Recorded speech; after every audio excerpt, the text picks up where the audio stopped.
जन्म जन्म के भूखे हो, इसलिए नाम में स्वाद नहीं आ रहा, बिना स्वाद के पाते रहो, यही तुम्हारी अशांति को नष्ट कर देगा।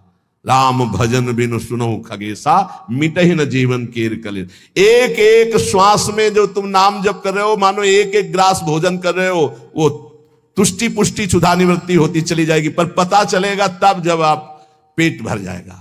ऐसे ही जब भजन एकत्रित हो जाएगा तो संसार से वैराग्य स्वरूप का बोध और भगवान से प्रेम तीनों हो जाएंगे, तभी पूरी जलन मिटेगी, जब भगवत साक्षात्कार होगा। महाराज जी तो अब हमको एक साधन बता दो जिससे हमें पूरी की पूरी सब बातें भूल कर केवल एक में लग जाए, हमारा काम बन जाए। तो कह रहे सुबह से लेकर नींद तक और नींद से लेकर सुबह तक, चेतना से लेकर मृत्यु तक तुम्हारा नाम न छूटे। जितना तुम कार्य करते हो, सब कार्य करते हुए यदि केवल नाम पकड़ लिया तो ये नाम तुम्हें महाभागवत और सिद्ध पुरुष बना देगा।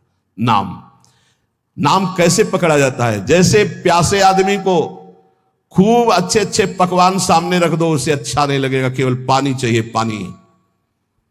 जैसे भूखे आदमी के पास हीरा जवाहरात दुनिया के सब रख दो, नहीं, भोजन चाहिए, भोजन। ऐसे तुम्हारा नाम में प्रेम हो, उठते बैठते चलते फिरते खाते पीते सब समय नाम नाम नाम, तब तुम्हारे अंदर दिव्यता जागृत हो जाएगी।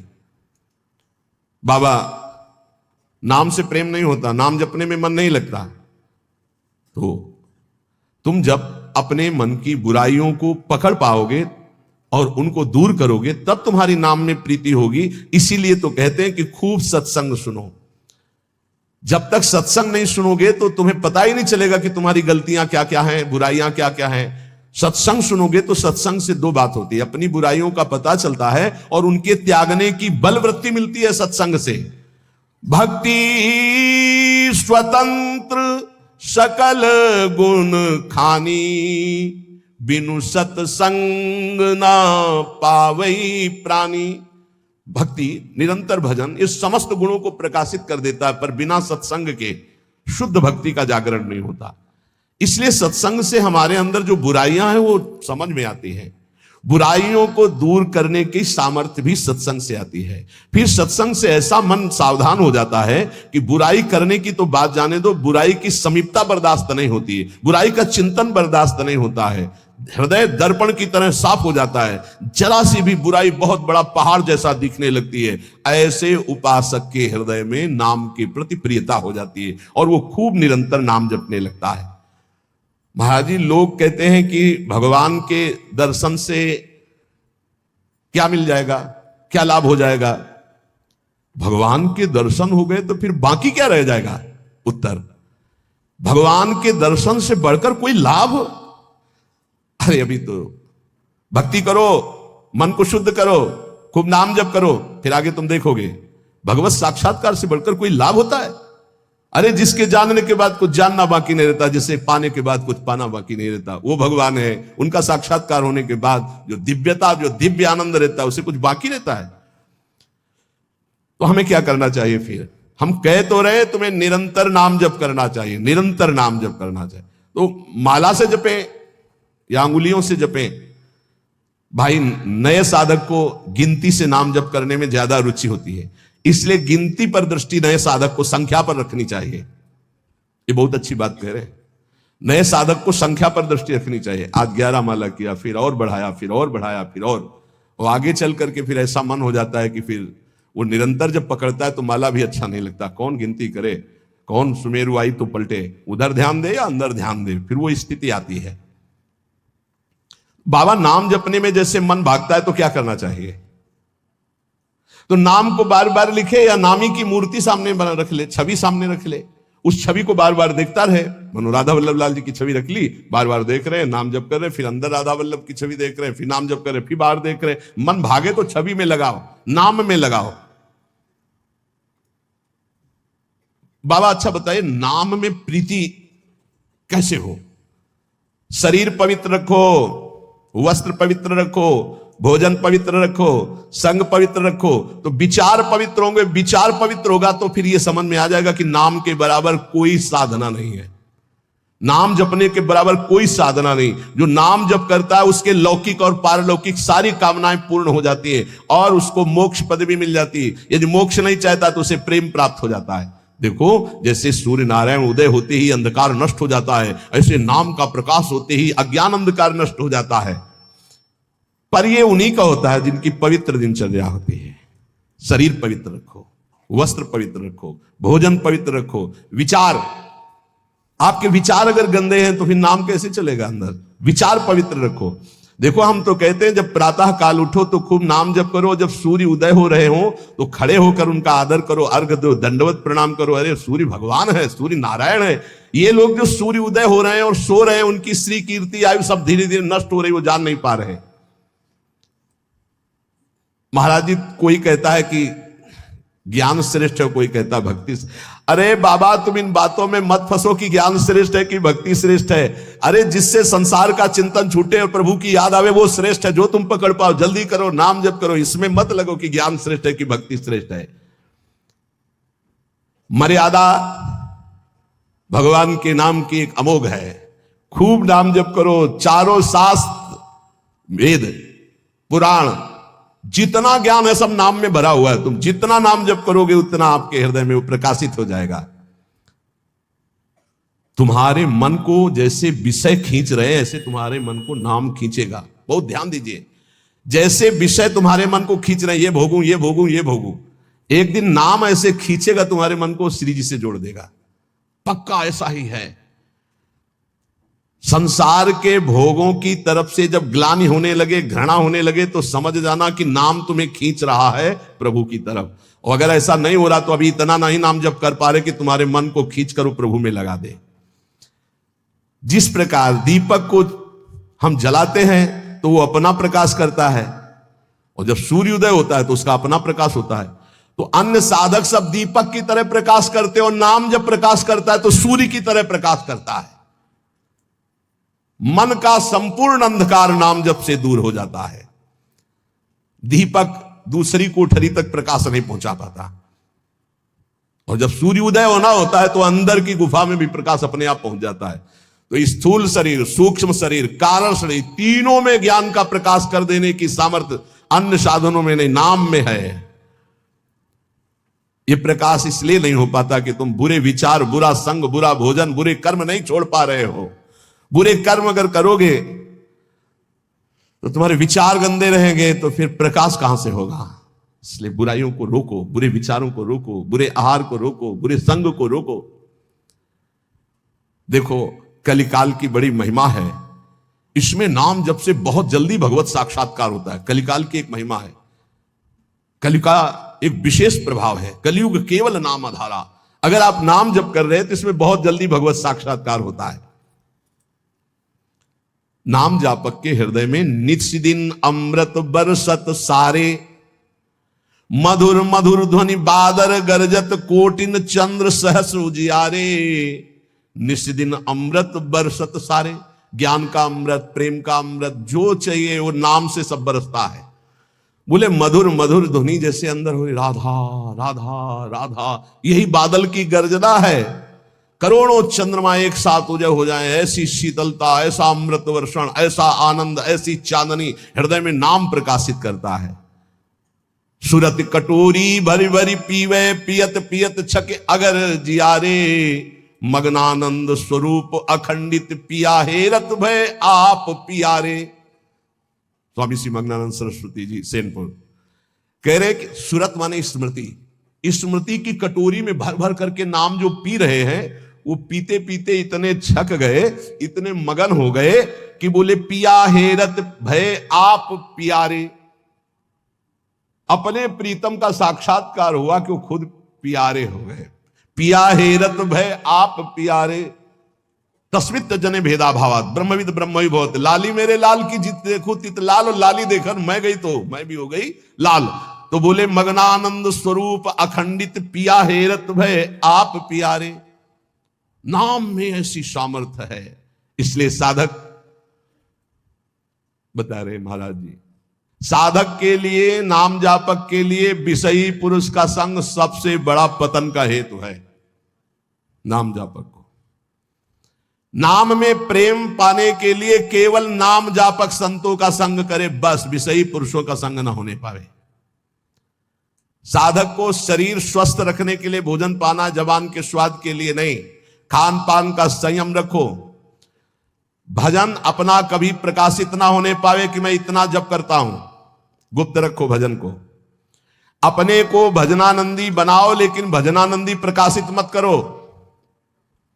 भजन से कभी तृप्त मत हो कि हमारी आज की दिनचर्या की 11 माला हो गई, अब तो छुट्टी, मन फंसा देगा। नहीं, 11 माला तो गुरुजी ने कहा, हर समय कहा कि राधा वल्लभ श्री हरिवंश राधा राधा, खाली तो रहना ही नहीं। गुरुदेव से कभी भी सांसारिक वार्ता ना करो। खोटी बातें करने से गुरु की नजर से वो गिर जाता है। जब देखो तब प्रपंच की बात, जब देखो तो उसको देखते ही लगता नहीं, कभी प्रिया प्रीतम की बात ही नहीं करता। समस्या ही समस्या, संसार ही संसार। जो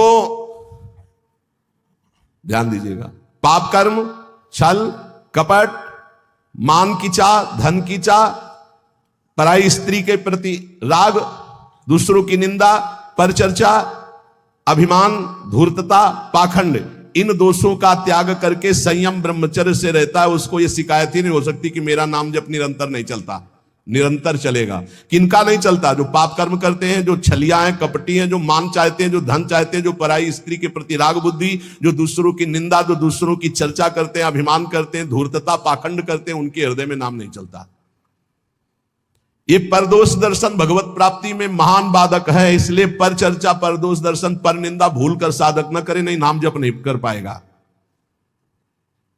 एकांत में रहने का अभ्यास, नींद को जितना कम से कम से काम चल जाए उतना स्वीकार करना, उच्च स्वर से नाम कीर्तन करना, सदग्रंथों का पाठ करना, आसक्ति को छोड़ करके भगवत चरणारविंद की आसक्ति में दृढ़ होने के लिए दुखों को, विपत्ति को, अपमान को, निंदा को शांतिपूर्वक सह जाना, इससे भगवत आसक्ति होगी। दुखों को, विपत्ति को, अपमान को, निंदा को शांतिपूर्वक सह जाओगे तो भगवान में आसक्ति हो जाएगी। जब तुमसे कोई क्रोध करे तो क्षमा कर दो, जब बैर करे तो तुम उसे नमस्कार करो, जब बुराई करे तो तुम उसकी भलाई करो, तो नाम भगवान तुम्हारे हृदय में अपने आप चलने लगेंगे। पकड़ो। जब नाम चलने लगता है तो उपासक का स्वभाव कैसा हो जाता है? वो अपने को सबसे छोटा समझने लगता है, उसमें कभी अभिमान की वृत्ति नहीं आती, वो किसी के दोष कभी न देखता है, न वर्णन करता है, न सुनता है, ना किसी से घृणा करता है। उसका स्वभाव बहुत कम बोलने का हो जाता है। वो सदैव बोलेगा तो मीठे वचन बोलता है। वो सबकी सेवा करने का स्वभाव रखता है, किसी से सेवा नहीं करवाता। वो विवाह, उत्सव, जन समूह, इनसे बचने की कोशिश करता है। जहां विवाह का उत्सव है, चाहे गृहस्थी हो, नाम जापक हो, गले में माला है, कंठी है, वहां पा रहे हो जहां अपवित्रता का ही साम्राज्य है। आप क्या समझते हो? चिकने चुपड़े सब रखे हैं दूर से, लेकिन घोर अपवित्रता। बहुत संभल के जबान को। कोई भारी उत्सव है सांसारिक जन समूह वाला नहीं, पूर्ण भगवत पवित्र जीवन। जो नाम को इन दो से बढ़कर समझता है उसका नाम कभी नहीं छूटता।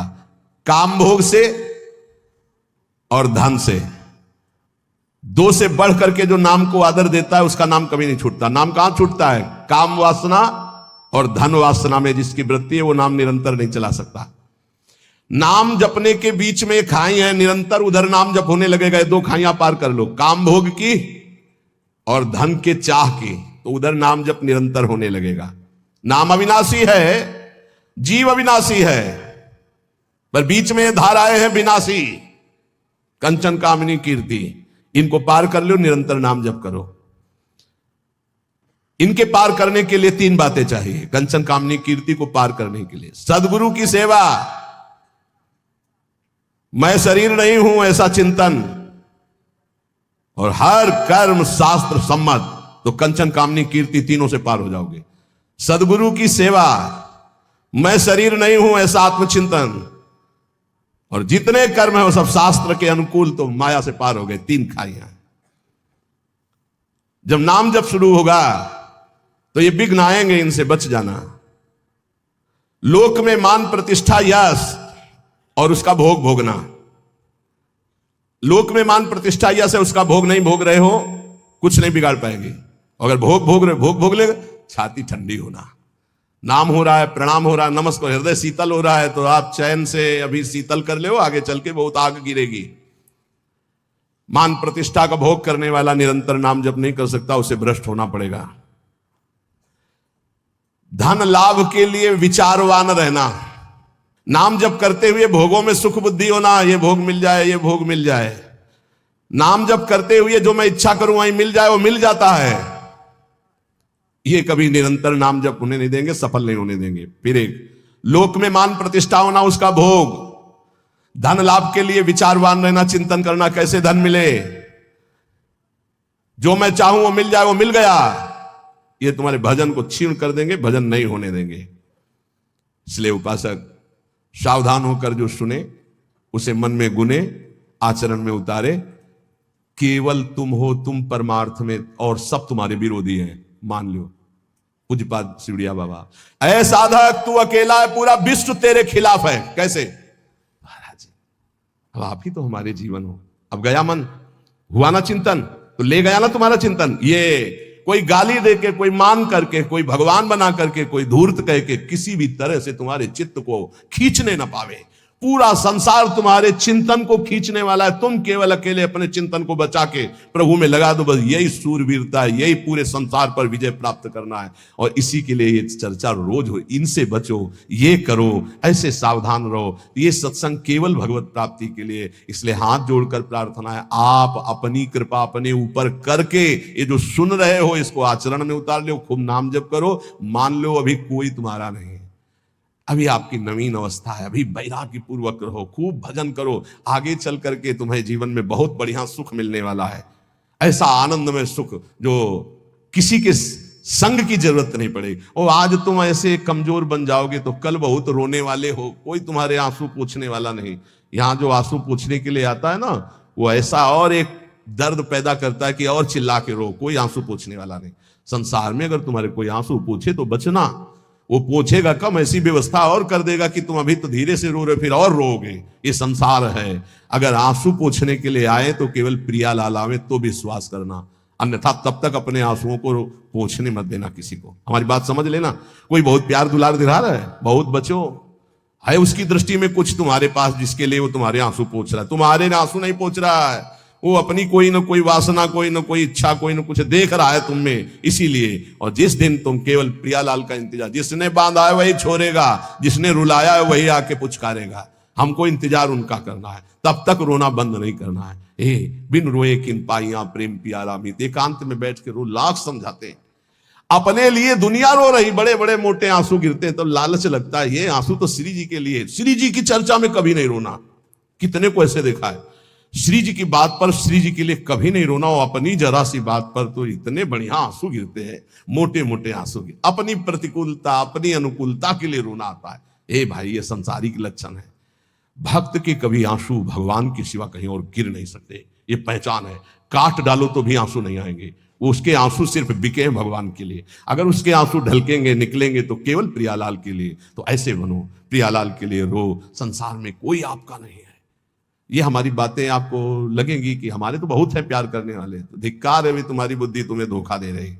जिस समय पवित्र बुद्धि होगी उस समय देखोगे एक हरि के सिवा कोई प्यार करने वाला नहीं। इसलिए हमारी प्रार्थना मान लो, ये 4 दिन की चांदनी है जो सभा लगी है, ये स्टेशन है। अपनी अपनी गाड़ी आई, छूट जाएगी, निकल जाओगे। तुम भी टिकट लेके बस ऐसे बैठे रहो कि मुझे बातचीत करते हुए समय व्यतीत करना है। किसकी बातचीत? प्रिया प्रीतम की। जाना हमें श्री जी के पास है। पता नहीं आप लोग ठान क्यों नहीं रहे कि मुझे जाना है श्री जी के पास। तैयारी है प्रिया प्रीतम के पास जाने की? तैयारी कर लो, हम कह रहे हैं तैयारी कर लो, एकदम गाड़ी आएगी एकदम। और ये इतनी रफ्तार की गाड़ी है कि सेकंड भर इंतजार नहीं होता कि दस्तखत कर दो। इसमें छूट नहीं है कि दस्तखत कर दो, लड़कवा दौड़ के आ जा ले दस्तखत करवा ले, ऐसे नहीं है। गाड़ी आई तो बस निकलो। और ये पहले से चयन कर लो, पहले से पता लगा लो, पहले से तैयारी कर लो कि तुम टिकट कहां के लिए हो। कहीं की टिकट है? नहीं है तो फिर जो टिकट मिलती है वो नरक की फ्री मिलती है, तत्काल वाली। पहले से ये बुक कराई जाती है, निकुंज जाना है कि वैकुंठ जाना है, पहले से बुक होती है। और यहां सब निश्चिंत हैं, तो जो टिकट उस गाड़ी में मिलती है एकदम, तो एकदम वाली वो मिलती है, हम आपको बता रहे हैं, नरक वाली मिलती है, फ्री, तत्काल। वो तो तुम गाड़ी में भी बैठ जाओगे तो मिल जाएगी, फ्री मिल जाएगी। अगर कहीं पावर लगा के मिलती तो वैकुंठ की, कैलाश की, साकेत की, गोलोक की, इनकी पावर, और अगर कृपा से मिलती तो वृंदावन धाम की मिलती। तो टिकट है आपके पास वृंदावन धाम की? ए भाई है? अब बताओ आपकी टिकट में क्या लिखा है? हमारे माई। अगर ये टिकट है तो हम पहले से तैयार हैं निकुंज के लिए। ये बात ध्यान रखना। ये वृंदावन में बैठ के कह रहे हैं, आपने भी हाथ उठा दिया है। हमारी सबकी गति कहां है? श्री जी के चरणों में। हमारे पास टिकट है। अब हम कल कहेंगे तुमसे, अगर सत्संग में ये दोष है तो नरक जाओगे। तो आपको पहले टिकट देख ली अपनी। आप मत मानो ना हमारी बात, है ना टिकट। अब हम कल परसों सत्संग में कहेंगे, जैसे द्वंद्वातीतो विमत्सरः सिद्ध्यो सिद्धो समभूत्वा लाभालाभ हो जाए। अगर यह स्थिति नहीं है तो आप नरक जाओगे। तो आपको तुरंत अपनी टिकट देखनी है। हमारे माई श्यामा जी को व्यास भरोसे कुंवर के नहीं, महाराज किसी और के लिए बोल रहे हैं, हमारे लिए नहीं बोल रहे हैं। हम तो श्री जी के पास जाएंगे, पक्का विश्वास है। अय विवेकी साधक, ये परिवार के जन विवेक युक्त नहीं बोलते। इनके मोह मदिरा से उन्मत्त प्रायः भरे वचन होते हैं। इनके वचनों को नहीं सुनना चाहिए। अग्राह्य वाचा, इनकी वाणी को ग्राह्य नहीं है, अग्राह्य है। झूठी झूठी बातें बोल करके केवल स्नेह पास में बंधा लेते हैं, और ऐसे बांध लेते हैं कि छूटना मुश्किल हो जाता है। महापुरुषों का आश्रय लेने से एक बात ध्यान रखना, एक अद्भुत उमगन जागृत होती। उस उमगन को तपस्या के द्वारा संभाला जाता है, नहीं गिरा देगी। अब ये कोई कैसे समझ पाएगा कि महापुरुषों की कृपा से जो आनंद की उमगन होती है, अगर उसको तप के द्वारा ना रोका गया तो गिरा देगी, पक्का गिरा देगी। ये बड़ी सूक्ष्म बात है, सबको समझ में नहीं आएगी कि महापुरुषों के संग की कृपा उसको गिरा कैसे देगी। भगवदानंद की जब अनुभूति हो तो उदासीनता बाहर इतनी हो जानी चाहिए कि तुम्हें देखना कोई पसंद न करे। ध्यान रखना, यह अनुभव की बात कह रहा हूं। जब आनंद की उमगन हो, भगवदानंद, तो एकदम उदासीन हो जाना, मन बहिर्मुख बिल्कुल ना होने पावे, किसी से अपनापन न होने पाए, तो वो भूमिका बदल देगा। महापुरुषों के संग से बिना साधन के भी आनंद की उमगन होती है। उस आनंद की उमगन को बिल्कुल वैराग्य और तप के द्वारा सहा जाता है, तब वो जाके महानता को प्राप्त हो। वो समझ नहीं पाए। ये जो कह रहे हैं इसको बात समझ लो, यही तुम्हारे जीवन का पतन कर देगी, चाहे गृहस्थी में चाहे विरक्ति में हो। इस बात को अच्छे से समझना। उन्मत्त प्रायः वाचा परिमुसितो धिया माया अनर्थ बीजम। एक बार जब परिवार के जन सामने हो और तुम उनमें भगवत भाव प्रणाम करके अपनी भाषा बोलना वैराग्य की, फिर देखना तुमसे कौन प्यार करता है। तुम उनकी भाषा में मत आ जाना, अपनी भाषा में बोलना जो साधु की भाषा होती। फिर तुम्हें असलियत में समझ में आएगा कि कौन प्यार करता है। कोई नहीं। जब तुम उनकी भाषा बोलते हो तब बात, अपनी भाषा में सदैव हो भक्त, अपनी भाषा में। ये जीवन अब ऐसा दांव नहीं हमें चूकना कि इस जन्म में मुझे भगवत प्राप्ति ना हो। ये बहुत अंदर की बात समझ लेना। उन्मत्त प्राय वाचा परिमुसितो धियो माया अनर्थ बीजम, बिल्कुल 100%। अगर पारिवारिक मोह के जाल में फंस गया, चाहे गृहस्थ हो चाहे विरक्त हो, निकल नहीं सकता। इतना बड़ा जाल है। स्वार्थम मत्वा कृतार्था अतन सुख विवेकादयो अग्राह्य वाचा। कैसे तुम्हें बताएं? बाहर थप्पड़ लगता है तो उसके लिए औषधियां होती, लेकिन जब हृदय की मार होती तब कोई औषधि नहीं होती। इसलिए आपसे प्रार्थना कह रहे हैं, अब भी समझ जाओ, अब भी समझ जाओ। तुम्हारा वैराग्य स्वरूप है तो तुम लोग अपने वैराग्य की इज्जत की रक्षा करो। समझ में आना चाहिए कि वैराग्य का स्वरूप क्या होता है। परिवार वालों को, संसार को भी समझ में आना चाहिए।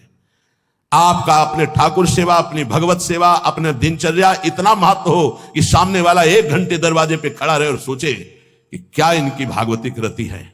ऐसे संकेत में श्री जी आपको समझा रही हैं। स्वार्थम मत्वा कृतार्था अथन सुख विवेकादयो अग्राह्य वाचा। ये विवेक रहित बोलने वाले संसार के अग्राह्य वाचा, ये नाशवान शरीरों का संबंध तुम्हें अविनाशी बना देगा, तुम्हारा साथ देगा। ये मरण धर्मा शरीर है। अविनाशी परमात्मा की शरण छोड़कर इनके इंद्रियों की गुलामी के लिए किसी व्यक्ति वस्तु का आश्रय धिक्कार है जीवन। हम कामी हैं, क्रोधी हैं, लोभी हैं, लेकिन श्री जी लालजू को छोड़ दें, ऐसा तो हो ही नहीं सकता। इतना तो रख लो, इतना तो रख लो। हमारी बात तो समझो। हम नीचता नहीं छोड़ सकते तो श्री जी को कैसे छोड़ सकते? हम नीच है मानते हैं, हम पतित है मानते हैं, लेकिन हम आपको नहीं छोड़ सकते।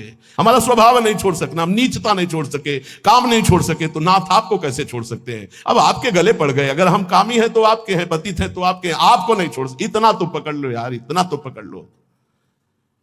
हम संसार को पकड़े हुए हैं, माना नहीं छोड़ पा रहे हैं, लेकिन हे संसार के स्वामी, हम आपको भी नहीं छोड़ पाएंगे। अब नहीं हो सकता कि मैं आपको छोड़कर संसार का पूर्ण आश्रय ले लूं, पर संसार को छोड़कर आपका पूर्ण आश्रय ले लूं, इतनी भी सामर्थ्य नहीं रह गई। तो कम से कम प्रभु को तो पकड़े रहो। लेकिन अनर्थ वाचा, ये जो प्रिय बोलने वाले, इनसे बड़ा दुश्मन कोई नहीं है। कोई बिरला होता है जो प्यार का अर्थ समझता है अपने प्यारे के सुख में निमग्न रहना। वो तो केवल सच्चिदानंद भगवान ही जानते, दूसरा कोई नहीं। प्रीति की रीति रंगीलों ही जाने, ये संसारी जानेंगे। ये अपने स्वार्थ के बसीभूत, ये अपनी वासनाओं के कीड़े, ये प्रीति को जानेंगे, ये प्रेम को जानेंगे। तुम्हारे हृदय को छलनी कर देंगे। अगर अब बात नहीं मानोगे तो बाद में पछताओगे। हे सिंहवत जीना सीखो, सियारवत अगर जीवन जीना है तो इनके अनर्थ वचनों में लग जाओ। ये तुम्हें रुपया दे सकते हैं, तुम्हारा बैंक बैलेंस बढ़ा सकते हैं, लेकिन तुम्हारे हृदय की भोग वासना को नहीं मिटा सकते। और भोग वासना नहीं मिटी तो चक्रवर्ती सम्राट भी एक महान दरिद्र है, क्योंकि उसके अंदर असंतोष है, भोगों की आशा है। और फिकर भारी फक नहीं करे ताको नाम फकीर। कोई चिंता नहीं, कोई परवाह नहीं, इससे बड़ी कोई स्थिति नहीं होती। वही तुम्हें गुरुदेव देना चाहते हैं। इसलिए स्वीया सर्वे जिघांस्यत्यः बहुमृषा स्नेह पाशैर निबद्ध। देख लो, हम एक साधिका की बात करते हैं। भाई जी महाराज के प्रवचन सुनकर के एक साधिका ने भाई जी को गुरुदेव माना। कभी नहीं देखा था, केवल कल्याण पत्रिका पढ़ी और भाई जी के वचन पढ़े और गुरुदेव माना।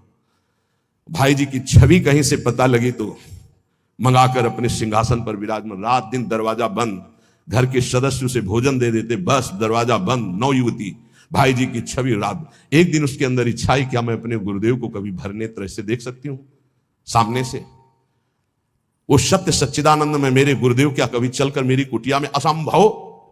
किसी नगर के किसी एक घर में बंद वो रात दिन गुरुदेव के अनुसार भजन करती, और इच्छा जागृत हुई कि भाई जी कभी चलकर हमारे दरवाजे पर आएंगे। पर जाकर जेकर सत्य स्नेहु सोते ही मिले न कछु संदेहु। भाई जी तीर्थ यात्रा के लिए एक ट्रेन निकलवाई थी जिसमें सब भक्त थे। वो एक स्टेशन पे रुकी, अचानक आकर्षण भाई जी का हुआ। स्टेशन से स्वयं अकेले उस नगर में गए, और वो तो अलौकिक दिव्य महापुरुष, उसके घर गए। दरवाजा खटखटाया, किसी से पूछने की जरूरत नहीं, बिना तार का तार। किसी की हिम्मत नहीं थी कि उसका दरवाजा खटखटा दे। केवल समय भोजन का वो परिवार के लोग खिड़की से दे देते थे, और उसका अपना अटैच था, तो कभी बाहर ही नहीं निकली, कभी किसी को चेहरा ही नहीं दिखाती थी। उसको लगा ऐसा कौन जो दरवाजा खटखटाता है? तो एक स्नेह का आकर्षण, ऐसा लगा कि या तो श्री कृष्ण है या तो भाई जी है। कि तुम राम दीन अनुरागी, कि तुम हरिदासन मां कोई, मुरे हृदय प्रीति हुई। जैसे विभीषण जी को लगा या तो कोई बहुत बड़े हरिदास हैं जो सामने, या स्वयं हरि हैं जो विप्र रूप में है, या तो कोई बहुत बड़े भगवान के भक्त हैं, या तो स्वयं भगवान है कि मेरे हृदय। ऐसे उस देवी का हृदय बोला या तो श्री कृष्ण साक्षात आए हैं या तो भाई जी आए हैं। बिना हिचक के दरवाजा खोला तो जिनकी छवि थी वही सामने खड़े। अब सोचो, जो वर्षों से साधना करके केवल एक बात चाह रही कि एक बार मेरे गुरुदेव चल करके मेरे को, क्योंकि मैं तो नहीं पहुंच सकती, मेरी सामर्थ्य नहीं, एक बार वो आज जे देखा चश्मा लगा, धोती कुर्ता वैसे। अब वहां नेत्रों से बात होती, बोलने की हिम्मत नहीं रहेगी। अंदर गए, दरवाजा बंद, रो पड़ी चरणों में। भाई जी ने कहा कि श्री कृष्ण की अपार कृपा आप पर है। कहा बस अब मुझे और कोई श्री कृष्ण नहीं चाहिए, हो गया।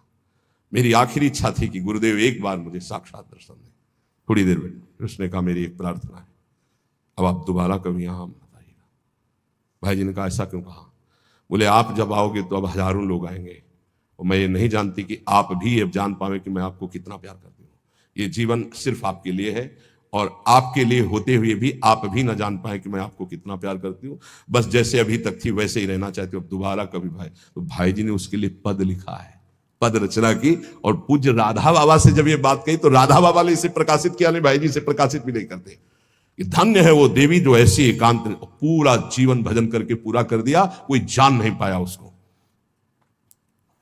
जो अपने आराध्य देव के लिए इतनी गुप्त आराधना की जा सकती है, फिर हमें संसार और संसार के संबंधों से क्या? इसलिए ये जीवन हमें केवल भगवत प्राप्ति के लिए। स्वीया सर्वे जिघांस्यन्त्यः बहुमृषा स्नेह पाशैर् निबद्ध। ये स्वजनगण अत्यंत झूठे स्नेह पाश में बांध करके तुम्हें मार देंगे। जिघांस्या, तुम्हें मार देंगे। मान लो कैसे मारा जाता है, ये तुम नहीं जान पाते हो। माया बहुत विचित्र है, बहुत विचित्र है, ये देखा है। इसलिए प्रार्थना है, बहुत सावधान, बहुत सावधान। परिवार के लोग अच्छा समझते हैं, जब आप भोगों को स्वीकार करेंगे, भोगों में उतरेंगे, रिश्ते नातेदारों में उतरें, उनको बहुत अच्छा लगेगा।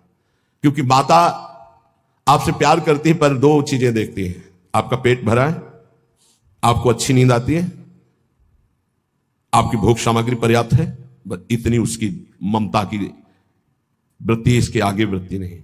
और गुरु एक बात देखता है, तुम्हारा देह राग कम हो रहा है, तुम्हारा देहाभिमान नष्ट हो रहा है, तुम्हारा भोगों से राग कम हो रहा है, तुम तपस्या में आगे बढ़ रहे हो, तुम जितेंद्रीय हो रहे हो, तुम्हें भोग कोई प्रिय नहीं लग रहा, धन्यवाद, चलो आगे। गुरु स्वरूप में स्थित करता है, माता पिता देहाभिमान में पुष्ट करते हैं। इसलिए बहुत होश में, स्वीया सर्वे जिघांस्यन्त्यः बहुमृषा स्नेह पाशैर् निबद्ध है। श्री वृंदारण्यायः महामहित समाजात कदा निश्चितस्त्वाम। हे भाई, वृंदावन में केवल रसिक समाज को अपना समझो, उनको पाकर आश्रित हो जाओ, और सब अनिष्टकारी समाज है, अनिष्टकारी। कोई तुम्हारा इष्ट प्राप्ति में सहयोगी नहीं है, सब इष्ट में बाधक हैं, इष्ट में बाधा पहुंचाने वाले हैं, और कोई नहीं। एक बात अच्छे से समझ लो, अगर हमारी कहीं दुर्गति होती है तो देह और देह संबंधी भोग और देह संबंधी रिश्ते नाते यही दुर्गति का कारण बनते हैं। इसलिए हे उपासक, अपने ऊपर कृपा करो, अपनी दिनचर्या अपने इष्ट के बराबर किसी को मत मानो। इष्ट और इष्ट की दिनचर्या तुम्हारी इतनी प्रवीण, इतनी सुदृढ़ होनी चाहिए कि हम समय देंगे तुम्हें मिलने के लिए। हमारी रुचि होगी तो तुम्हारे समय में हम अपने समय को बर्बाद नहीं करने, लेकिन समय बर्बाद पहले ही कर रहे हैं। उनके समय का महत्व क्या रहा? साधक चाहे गृहस्थ हो या विरक्त हो, उसकी दिनचर्या भगवान है, और उस पर ध्यान दिया जाए, उस पर दृष्टि दी जाए। चाहे जितनी जैसी शरीर की परिस्थिति हो, यदि दिनचर्या को भगवान माना है तो वो भगवान अदीप सामर्थ्य देते हैं, वो दिनचर्या होती है। ये बात हमारी प्रार्थना, मान लो ये दिनचर्या तुम्हारी भगवान है, इसे मानो, इसे स्वीकार करो। पर नहीं, केवल मनो की मनोरंजन वृत्ति पर प्रधानता रखने वाला कैसे उपासना में आगे बढ़ सकता है? इसलिए जो आप सुनते हैं उसका मनन करें। महापुरुषों के वचन अमृत हैं। बाबा, हमें बहुत क्लेश, अंदर जलन होती रहती है, ये कब मिटेगा? गर्गृहस्थी के भी कार्य कर रहे हो तो, या साधना कर रहे हो तो, ये अंदर एक जलन होती रहती है, ये कब मिटेगा? बहुत बड़े सिद्ध महापुरुष काशी के श्री हरिहर बाबा जी महाराज, ये कैसे मिटेगा? क्लेश बना रहता है, एक अशांति बनी रहती है। सब देखो, कल एक 85 वर्ष के संत भगवान आए, उन्होंने अपना परिचय बताया बहुत ऊंची जगह से सब, और कहा आपके प्रवचन सुन करके आया हूं, ऋषिकेश से आए। कहा कि मैं प्रवचन सुन करके आया हूं, मेरी आखिरी जगह रह गई है, अगर आपने ना कर दिया तो मेरी जिंदगी अब खत्म होने जा रही है। बिल्कुल आखिरी परिणाम है, आप बहुत कृपा करके निर्णय देना, क्योंकि बस आखिरी है, आखिरी भरोसा लेके आया हूं। आंखों में आंसू, त्रिपुंड लगा हुआ, वेश भगवा धारण की हुई, अवस्था 80 या 85 की। अभी एक बार कि आखिरी, तो बहुत होश में, उनका क्या समस्या क्या है आपकी? तो आप पूरा जीवन हो गया, आज तक निश्चय ही नहीं कर पाए हम कि हमको क्या प्राप्त करना है, कैसे प्राप्त करना है। ये तो बहुत बड़ा धोखा, अभी तक चित्त का समाधान नहीं हुआ, अभी तक साधन ही नहीं बन पाया, साधन ही का निर्णय नहीं हो पाया, तो साध्य की प्राप्ति कैसे हो पाई? ये तो बहुत, बोले बस यही तो रोना है, पूरा जीवन खत्म हो गया। अब बताओ कैसे वस्तु की? तुम कहा अब तो एक ही बात रह गई है, नाम नाम नाम, निरंतर नाम जप करते। बोले यही तो समस्या है, तुमको बस यही समस्या का समाधान है। हमारे सामने निर्णय लो, ये जपोगे ऐसे से ऐसे से ऐसे, उसी समय उनके शब्द निकले कि कुछ प्राप्त होगा कि नहीं, इसकी अब कोई परवाह नहीं। इस समय जो शीतलता हो रही, लग रहा मैं निहाल हो गया, ऐसा लगता है मुझे जिंदगी की हर वस्तु मिल गई। यही सुनना, जरा ध्यान से सुनना इन महापुरुष के वचन। बाबा, हमें क्लेश बना रहता है, एक जलन बनी रहती है, एक अशांति, नाप के देखो हृदय में। तो उन्होंने कहा कि राम भजन बिनु सुनहु खगेसा, मिटहि न जीवन केर कलेशा। जैसे पहला ग्रास पाते हैं तो भूख उतनी एक ग्रास की जैसी मिटती है, पर अनुभव में नहीं आती। फिर हम ग्रास पे ग्रास पाते चले जाते हैं, और जब अंतिम ग्रास की स्थिति होती है तब जाके तृप्ति का अनुभव होता है। ऐसे ही उपासक जब पहला भजन शुरू हुआ तो जलन बढ़ती है। ध्यान देना, अगर उसी समय एक कवल पवा करके रोक दिया जाए तो उसको कोई तृप्ति नहीं होगी, और परेशानी ऊपर से चित्त में हो जाएगी कि नहीं पा रहा था तो अच्छा था, अब पा रहा था तो भर पेट पाना। ऐसे ही अभी तक भजन नहीं करके विषयों में डूबे थे तो भूले हुए थे, लेकिन अब भजन शुरू किया तो अब जलन शुरू होगी। इतना नाम जप करो कि पेट भर जाए, तब जाके स्वाद आएगा। जिस दिन से भजन शुरू किया उस दिन से भाव रोग नष्ट होना प्रारंभ हो गया। व्यर्थ नहीं जाएगा, पर उस नाम का, अंतिम नाम का, जिस समय भगवत साक्षात्कार होगा उसका इंतजार करते हुए नाम जपते रहो, हर कवल खाते रहो, पेट भर रहा है। फिर जब यहां आओगे तब पता खीर कैसी है, पुआ कैसा है, पकौड़ी कैसी है, कचौड़ी उसका स्वाद तब आएगा जब आपका पेट